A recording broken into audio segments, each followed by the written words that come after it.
Ghouls, demons, and fellow weird ones.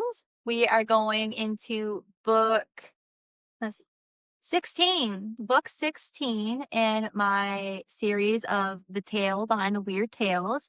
And this one is a monster story. So ghouls, demons, weird ones, and monsters. Here we are. All right. This is called The Perfectionist Monster of Art Island. How this goes into so many different YouTube and modern kiddo things.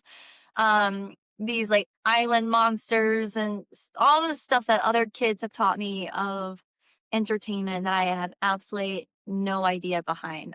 So I took the inspiration from what Copeland had his interests and some of these like video game art things that he showed me, YouTube videos and all of the above. So I can't remember like what it's called, but like it has to do with monsters and every island has a theme, right? And so I made his an art island because he's an artist. He's a prodigy, man. I have never seen a kiddo with such raw like artistic talent, like being able to draw like just immediately. Super jealous. I hope he finds me in his adulthood and he wants to illustrate for some of my books because he's beautifully talented. And if that's not in alignment with him, I hope he continues to create art that impacts the world because he's truly gifted. And that's why I wanted to write him a story. It's one to honor his skill set, but to not allow destroy himself. And that is something that I've understood within myself, where I've definitely been a monster to myself and destroyed a lot of my work. You know, I've talked about it and plenty of videos where I used to rip up my poems and my stories, and I sabotage myself a lot. And something I noticed in Copeland is he would do that. If he messed up on one of his drawings, he would crumble and throw it and just like get into such dysregulation because I'm so stupid. How could I mess this up? It's like because mistakes happen. As you was it Bob Ross, right? Happy accidents. There was a point on my tattoo, fucking my on my side, where the artist messed up and you like go and then he turned it into something else and he goes happy accidents because it looks super cool. It worked in our favor and it added to the piece, and that's why you got to trust the process. Definitely, definitely remind myself of that over and over and over and over and over again. Creating candles or even stories and designing books. It's like, okay, this is my concept, this is my idea. Just roll with it. But sometimes I will say you do have to just walk away or start over. I'm not saying that there isn't a benefit to that, but I think in our modern, super manicured, perfect, crisp, technological AI world, that we're missing the authenticity and honest that come from our failures and mistakes and the process of our signature on the world. You know, sometimes the mistake happened for a reason. If you can't take a moment to pause and roll with that mistake or see where the mistake is guiding you, I think you can miss out on something deeply meaningful and magical in a sense. And so that is what this story is about. It's about an art monster who destroys his work and goes through a journey of an artist who is striving for success and striving for perfectionism and the lessons he learns along the way to not be such a terrorizing monster anymore. So there's what I love about this is I didn't is as you'll see if you look online or if you order the book or what look at it or if you, I don't know if you can see on here, but what's really fun is I have these like super cartoony monsters, and then they have like a easel, right? And then it has like some like different mediums or expressions of art. So like there's some realism, like one of them has like Picasso somewhere in one of these, and then another one's like, you know, abstract art, like I I thought it was so fun that I highlighted all of it. I don't know, it's kind of quirky. Something I want to note. I know people are going to see it when they look at the book, but I wanted to comment on it because it was definitely intentional because I thought it was so fucking funny. So anyway, that is the perfectionist monster. So now we're going to get into the dedication. The Perfectionist Monster of Art Island by Sarah Odell. I would like to dedicate this tale to one of the most dedicated and creative younglings I have ever come to know. This story was specially crafted for my dear friend Copeland. May you honor your creative path with self-love and grace. May you allow yourself to fail, to learn, to adapt and grow. Enjoy your time experiencing the process now, for only time shall grant you perfect flow. For you may never know what amazing creation you will craft. Show love, give thanks to your first grasps. With love, Miss Sarah. One thing I do love about that is I was very rhymey in a Dr. Seuss kind of way, in a way that I really haven't been before. That was something that was brought to my attention, and I can see it in reflection with between the dedication, but also the flow of the story, and a couple of the this era of stories that I wrote. There was definitely a lot more whimsy. I wouldn't say like I dumbed anything down, but I changed my rhythm in a sense. So there's definitely a different sense of flow in these batches stories. Because I did 6 stories in a week for these kiddos. There was this like urgency that was gonna get fired and like all of this other stuff, and I wanted to make sure that I left these kids with these stories. Like whatever happens to me, because I want my OT career to die, but before it dies, I need to make sure that these relics are left with the right souls to carry on with them as my ship sinks. But I know this one, it all worked out. It's all been fine. I really met and worked with some amazing families, and I wanted to honor them in the best way that I could. And there's so many families, past, present, future, that I would love to continue to write stories on. Like I said, I have a whole list. And whenever I get to them, I get to them. Some of them I may never get to for a variety of reasons. Maybe I don't have to leave them a story. Maybe our story that we co-created together in life is enough. But I also understand what I learned through writing these stories is the healing, the impact, the inspiration, the message that I want to leave in this world and with these kids.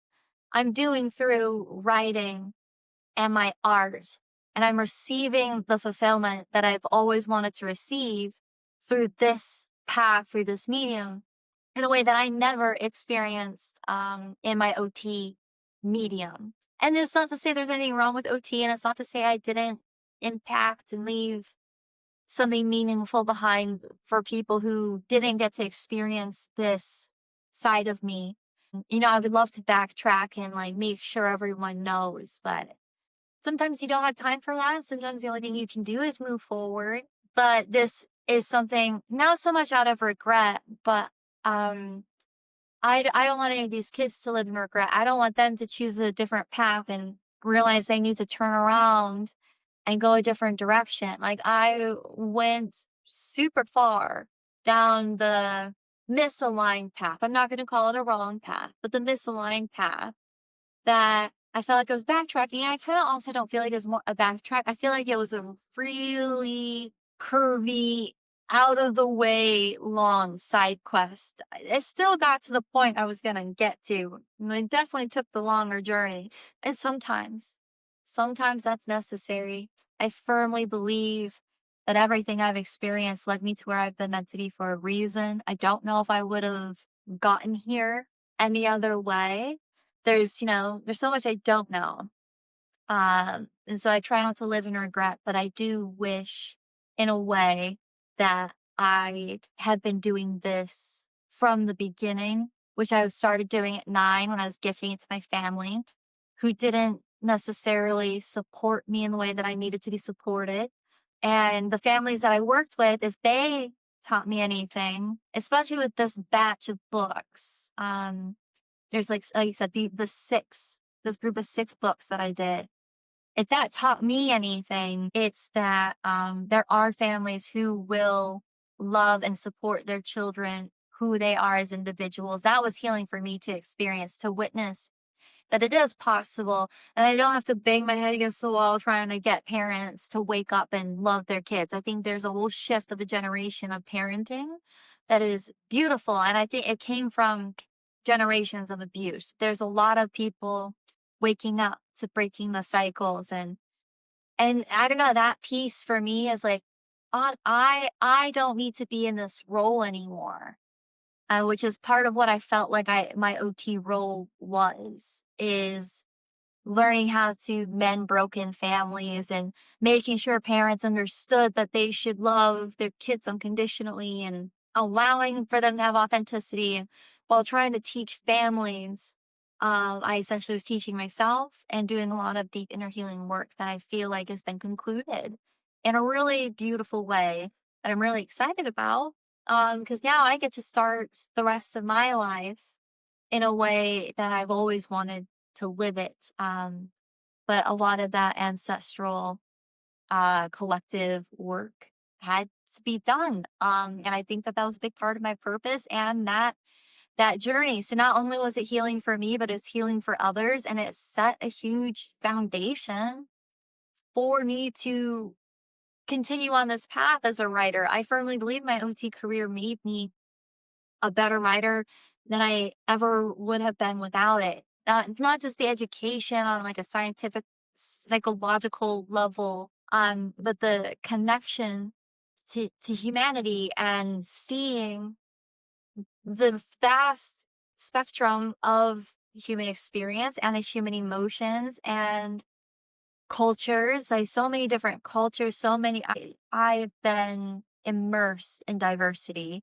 and I'm really grateful for it. I didn't grow up in a diverse community. And so, jumping off the cliff into a sea of diversity was overwhelming and beautiful all at the same time. I'm deeply grateful for it. And I hope that whether it's my writing or my message or whatever it is I do, whatever it is, I hope people find that for themselves in their own way. And we continue to heal and bridge and create a harmonious world after ages of war and destruction. So, with that, um, art is healing, and it starts with us healing ourselves, um, and mirroring that, reflecting that back to the collective. So that is the perfectionist monster of Art Island for my beloved Copeland, who I can't wait to purchase a huge portrait from his gallery one day. I'm speaking into existence. I know every kiddo that I've worked with and written for, I know is going to do wonderful things. And I can't wait to hear about it through the grapevine, or I would love if people contact me and let me know. That's why I'm really vocal. I love to name drop for a variety of reasons, everyone who inspired me along the way. Like I hope there's teachers like Mr. Chichello and Mr. Green and Ms. Dalton. Oh my gosh, who else? Mr. Garola. Like there's so many beautiful teachers. There's teachers that I had that I couldn't remember their name because they're from my time in Texas, and that's like a whole traumatic blackout and other other things. But I want the people who inspired me to have confirmation that the work that they didn't go in vain. Because I firmly believe if you just even say one soul, one kid, one person, that your work is complete. But of course, you want to reach as many people as possible. So for those who, helps me, I hope that I can help others and we can continue to expand this weird web of love and creativity and passion and beauty. That's all I could ever want. And I firmly believe that that connection is in art and awakening and honoring the artist within me that I have always been from birth. And again, bridging to that inner child. So yeah, anyway, I'm going to quit rambling about all that. So cheers. Thank you for listening. That is the story behind the perfectionist monster of our island and the 16th tale behind the weird tales. Until next time.